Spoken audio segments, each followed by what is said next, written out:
Hey guys, today we are going to learn hydrocarbons. So it's a beautiful chapter.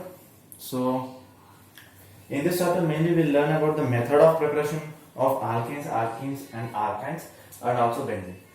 So first we'll start with the alkanes. Don't worry, I'm coming into the video.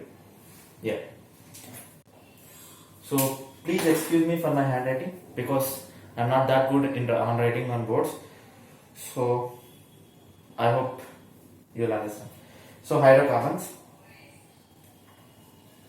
I did not even keep heading. So sad. Hydrocarbons. This is an experimental lecture. I'll see whether it will work or not.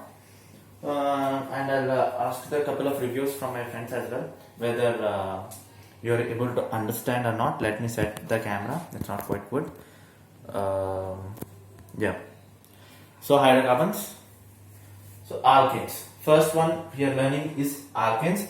In this, we'll mainly learn about the method of preparation of alkanes. I'll keep. So MOP. What is MOP? Method of preparation.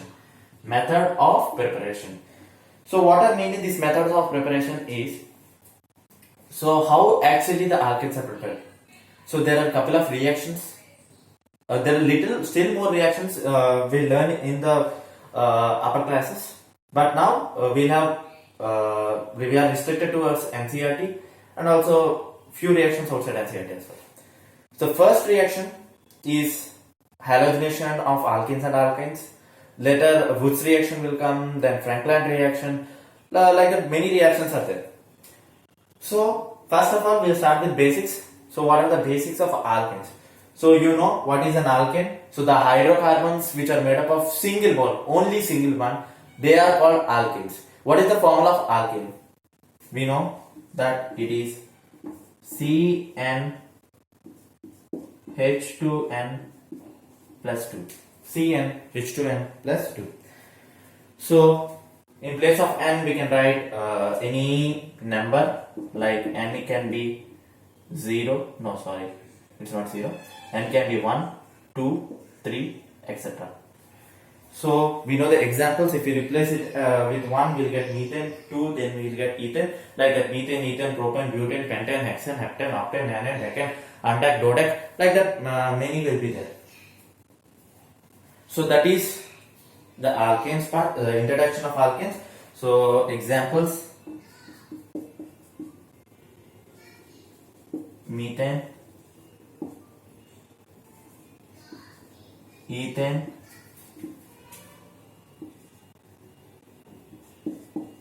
propane, butane, etc. It's not the end, there are many. I hope these are very basic things what you might have learnt in your 10th class as well, that if we substitute with 1 we'll get methane. So it's easy. Now the main part of this chapter is the method of preparation. Now we'll go with the first method of preparation, that is halogenation of alkenes and alkynes. So in this chapter you'll come across the reaction mechanism, intermediates, catalyst, everything you have to know. What is actually reaction mechanism, what is the catalyst, what is an intermediate, you need to know. So just in words I am saying, what is a reaction intermediate? So you have a reactant, you have a product. While performing this reaction from reactant to product, we will obtain some transition state. What is that? Some intermediate, the middle state. So when you are burning coal or when you are burning wood, you will have some middle state before turning into an ash. That middle state is the intermediate. Exactly middle. Before forming the main product, some other product is formed. So that is intermediate. That is reaction intermediate. What is catalyst? Catalyst is of two types: positive catalyst and negative catalyst. Positive catalyst is the thing, it's a substance, it's not utilized in the reaction, but it speeds up the reaction. How it speeds up? If you add something like you are burning some wood, now you added petrol to it. It fires up with more energy, right? How it fires up? Because of petrol. And in the same way, this catalyst helps in, that is the positive catalyst, helps in increasing the speed of reaction. That is the positive catalyst. What is the negative catalyst? Now there are some substances which actually reduces the speed of the reaction as well. They are negative catalysts. That is the catalyst. What is mechanism now? Mechanism is something, it's a process. It's a process from reactant to product stage, how it actually undergoes the thing. That is mechanism. I hope you might have understood.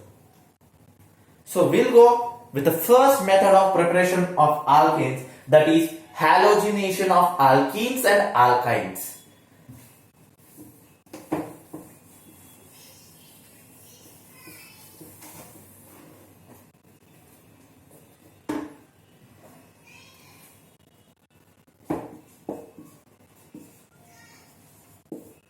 First method of preparation, that is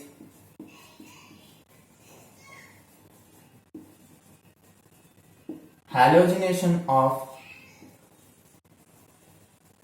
alkenes and alkynes. What it actually means is, you are performing the process of halogenation over alkenes and alkynes for getting an alkane. That is halogenation of alkenes and alkynes. Now what is halogenation? Halogenation, as the name suggests, I'm sorry, it's not halogenation, it is hydrogenation. Please correct it. It's hydrogenation.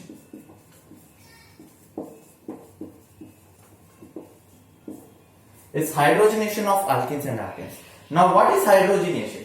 As the name suggests, adding of hydrogen.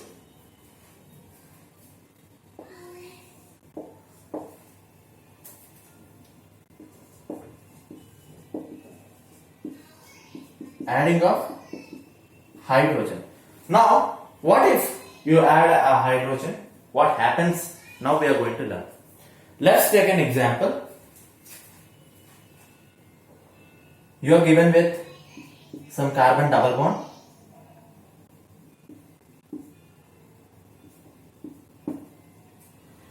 So 4 bonds. So now you want to prepare an alkane from this product. So now what is this? This is ethene. 2 carbon a bond, so it is ethene. So from ethene we are going to prepare ethane. How we are going to prepare ethane? That is only hydrogenation of alkenes and alkynes. So I will say you in detail. So just note down this hydrogenation, keep the heading. Hydrogenation of alkenes and alkynes. So now we are given the example, that is, now what happens is, we are preparing ethane from this.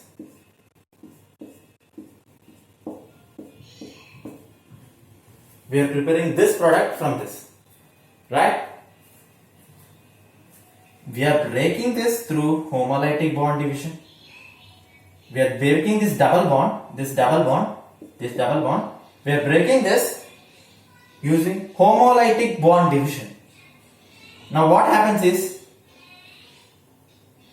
when we divide it, we add hydrogen to it.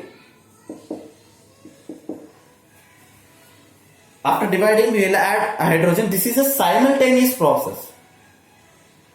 Now what happens is, this bond, so this is an electron, this is also an electron, so this bond will shift this side, this bond will shift this side, this electron will shift this side, this electron will shift this side. So this electron combines with this hydrogen, This will combine with this. This will combine this, and this will combine with this hydrogen. So the bond will break and forms two bonds like this. Right? Now,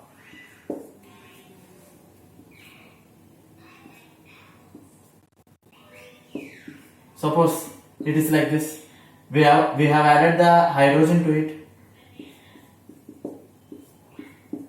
Now it turns like this.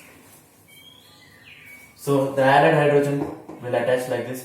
We already know here also hydrogens are present. You must understand this. So now the new hydrogens are added like this by homolytic bond division. But how it actually happens?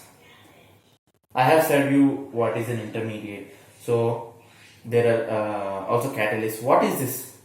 What is a catalyst in this process? What is the intermediate in this process? I'll say you. So the main catalyst in this process, three types of catalysts can be used. Either platinum or palladium or nickel can be used. Alright? So catalyst can be platinum or palladium or nickel can be used. Either these three can be used. Anyone. Either platinum can be used, either palladium can be used, either nickel can be used. And you need to add hydrogen for this. For this ethene, you need to add hydrogen along with by using the catalyst either platinum, palladium or nickel. Then we will get ethene. This is ethane. This is ethene. And this is ethane. So that is the process. Now we are going to see the mechanism. This is the direct method. Acha, you need to learn this. There are two types of method through which you can learn organic chemistry, that is direct method and mechanism. Direct method is used in the examinations, but mechanism, if you understand the mechanism clearly, you can answer any type of question. Now I'll explain you the mechanism of this reaction. So after teaching you what is this mechanism, then you will understand like the process, then you will understand what exactly is a mechanism. So we'll go to the mechanism. Keep the heading mechanism.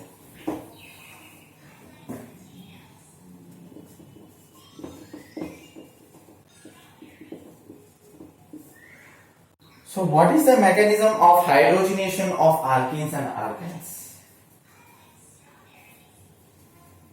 See, what is the catalyst we use here?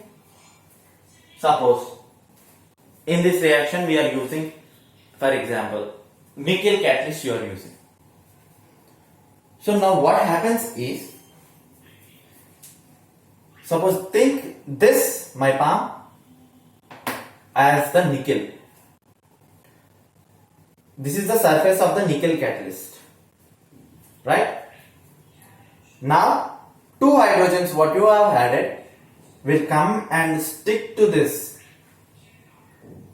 Two hydrogens will stick on the surface of the nickel first, which forms the loose bond.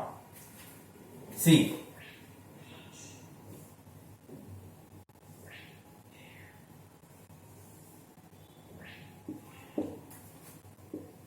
this is the nickel surface. Now what happens is,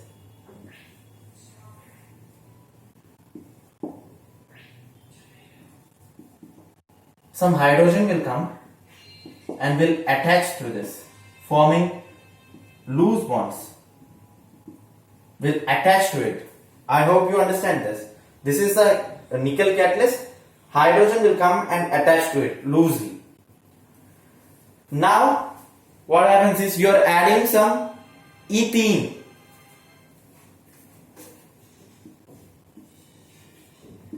Again this is nickel and this is hydrogen. This is hydrogen. You are added with ethene particle. This is ethene. Now what happens is ethene attracts the hydrogen. As we know, in the universe, everything will attract to each other by the Newton's laws of gravitation we have learned in physics. So, ethene will attract hydrogen. Now what happens? Now, bond will get breaked. We have seen in the direct method. So, it attaches with this hydrogen, it attaches with this hydrogen. New bonds will be formed like this. Now, what happens next is, I said the bond between nickel and hydrogen is a loose bond. This is a loose bond. So, this bond will be breaked and bond formation will take place. I will represent this through which you can easily understand this third step. So, Acharya, you need to understand that this is a simultaneous one. Not that bond formation will be take place first, bond breaking will be take place next. Not like that. Everything will be taken simultaneously. So, this is the surface of the nickel. This is the surface of the nickel. So, this is ethene. This is ethene. Now hydrogen is connected with the nickel loosely, and now here bond will be broken.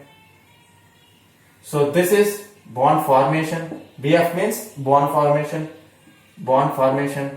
BB bond breaking. Right? This is also bond breaking. This state is called transition state. Transition state.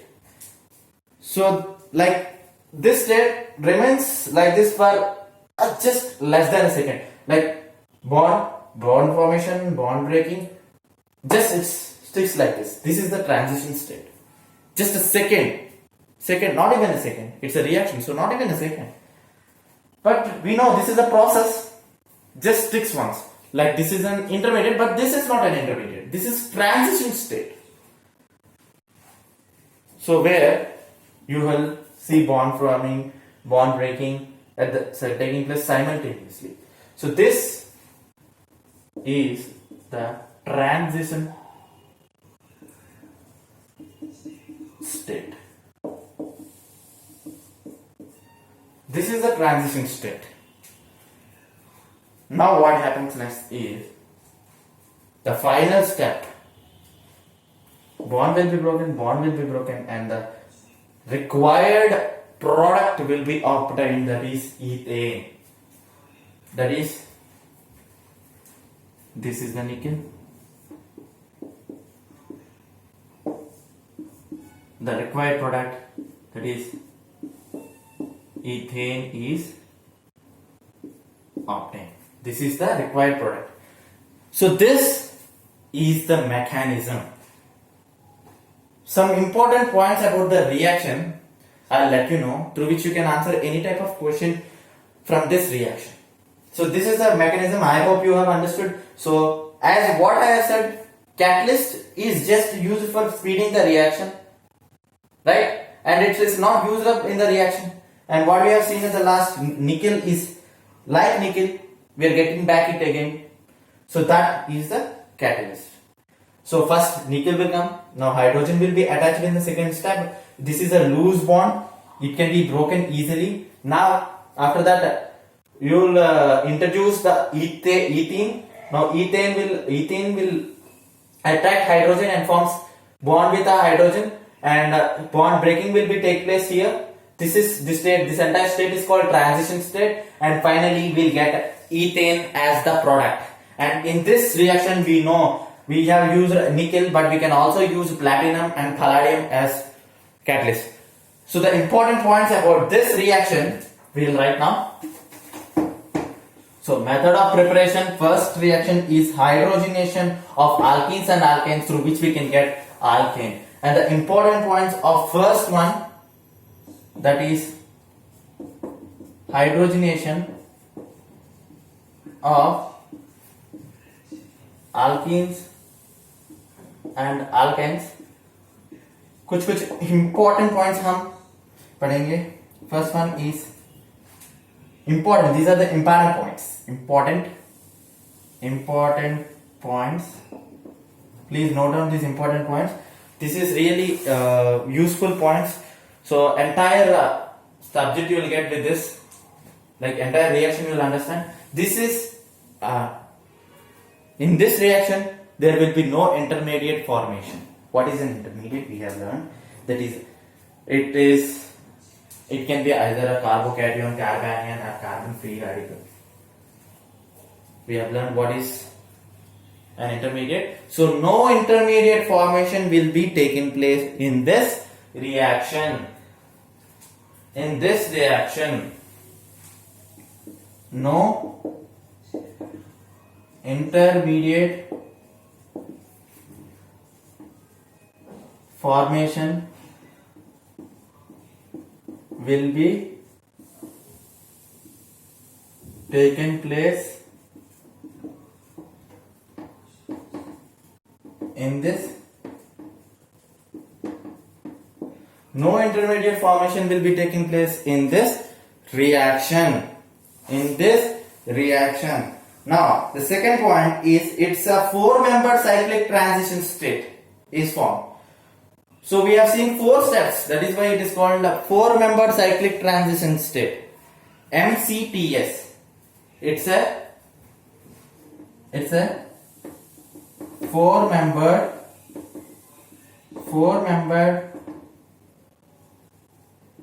cyclic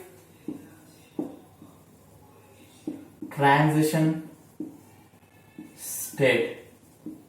It's a 4-member cyclic transition state. This entire 4-member cyclic transition state is formed, and in short form we'll call this as MCTS to remember actually. Is formed, that is MCTS, 4-member cyclic transition state. 4-member cyclic transition state is formed. That is the second point. The third point is adsorption process. It's an adsorption process. It's surface phenomenon. What is adsorption? We learn in surface chemistry. So basically adsorption is sticking on the surface. Adsorption. It's not absorption, it's adsorption. AD. Adsorption process, which is a surface phenomenon. Adsorption process. It's a surface phenomenon. It's a surface phenomenon. Now, it is an exothermic process. Heat is given out. It's an exothermic process. So, delta H is negative because heat is given out. That is why it is negative. So, it's an exothermic process. Now, last two points. I hope this you have already taken 4 points. Next, last 2 points are left in this important reaction. Why I have took this much long time for understanding the single reaction is this is the most frequently asked reaction in any examination and the most important reaction as well. So, fifth point will go rate of reaction is inversely proportional to steric hindrance. Rate of reaction. So in exams usually the questions are asked upon the stability, rate of reaction, which product or which substance have more rate of reaction. So that those are the frequent questions basically asked in this reaction. So rate of reaction, rate of ROR, rate of reaction. Short form I'm writing is inversely proportional to steric hindrance. SH, steric hindrance. What is steric hindrance? Basically, steric hindrance is the bulkiness of the substance or bulkiness. Steric hindrance or bulkiness. What is bulkiness? We know bulky things like few solids are bulky than liquids and gases. So bulky things usually have more surface area. So it's not easy to dissolve things like bulky things. So I hope you might have understood about what is bulky. I know you know what is bulkiness. So rate of reaction is inversely proportional to steric hindrance. That means more the rate of reaction, less the steric hindrance or less the bulkiness. So if you have less bulkiness, more reaction will take place. More faster the reaction will take place. Now, we'll go to the comparison between the rate of reaction. That is whether alkenes will have more rate of reaction or alkynes will have more rate of reaction. You can comment down. Alkenes will have more rate of reaction or alkynes have more rate of reaction. Okay. Yeah. Alkynes will have more rate of reaction. Why? This is our next point, that alkenes, this is alkene. Alkenes have less rate of reaction and alkynes have more rate of reaction. Rate of reaction.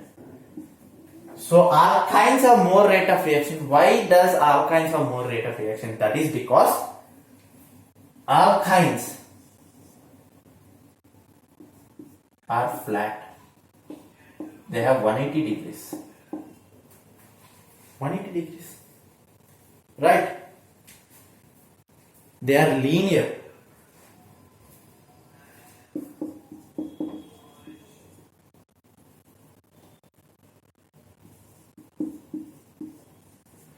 Alkynes are linear, 180 degrees. Now what happens is, alkenes are trigonal planar.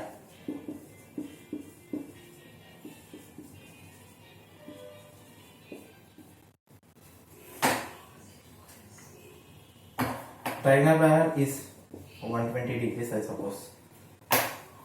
So this is the nickel catalyst. You have an alkyne. Alkyne is 180 degrees. So that is linear. It attaches directly or in the form like this. 180 degrees. So full surface, entire surface of alkyne is attached to that catalyst. So more surface area, more reaction. Right? Whereas if you take the trigonal planar, it is 120 degrees like this. So this is the trigonal planar, 120 degrees. So only 2 points are touching, but entire this portion and this portion is not touching. So surface area is less. So more the surface area, more is the reaction. Less the surface area, less is the reaction. Hence, alkynes have more rate of reaction than alkenes, because alkynes are linear 180 degrees and alkenes are trigonal planar. That is, these are the important points of this reaction. So I'll just do one question so that you can understand what actually we have learned in this reaction. So bus one question, we'll end the session. Next we'll go faster. So Woods reaction, it is also very important. After Woods reaction there are a couple of easy reactions which can be learned within just 5 minutes. Not even 5 minutes, 2 minutes, 3 minutes, maybe. So the writing on board takes long time. If you have digitizer, it will work very nice. Weather, okay, no problem. So first question, I have to see the question now. That is my book. Okay.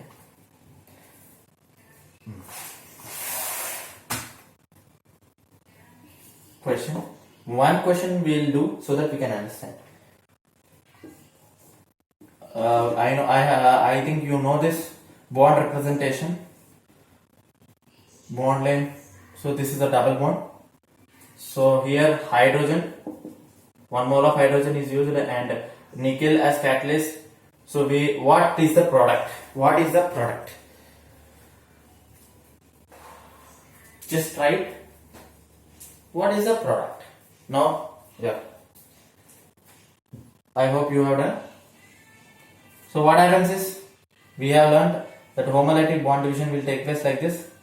So this hydrogen will be given like this, right? So we'll get the answer.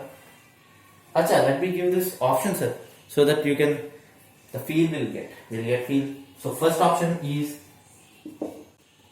this. Second option is, any options will get? Yeah. This. And third option is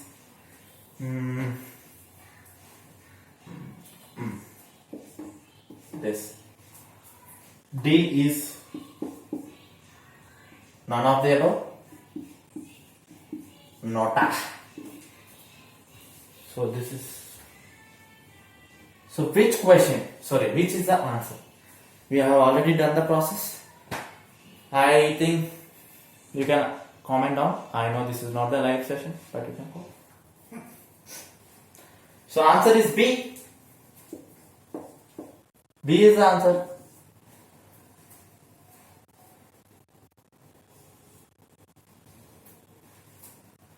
Actually, sir, you said that hydrogen will get added, sir. You only broke the bond. Where is the hydrogen, sir? I know you'll think like that, but see.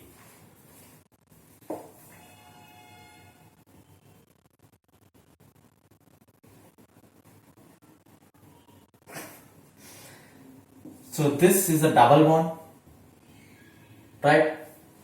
So single bond means it will be stored inside, right? Will not represent, because suppose in bond line we don't represent CH3 we converted it into CH2. Do we represent this suppose we have CH2, this is CH3, so we converted to CH3. Do we represent this one more the other H represented outside in a bond line? Do we represent like this? No, right? It will be inside, so we'll get, so we'll not represent any H outside. So this is the answer. So why I explained this is a basic thing, but when I learned this, I too got doubt why we are not representing. Then I got a clarity on moving further. So like that I got a clarity. Now there are many questions I am having. I have notes also for this lesson. A big notes, of course.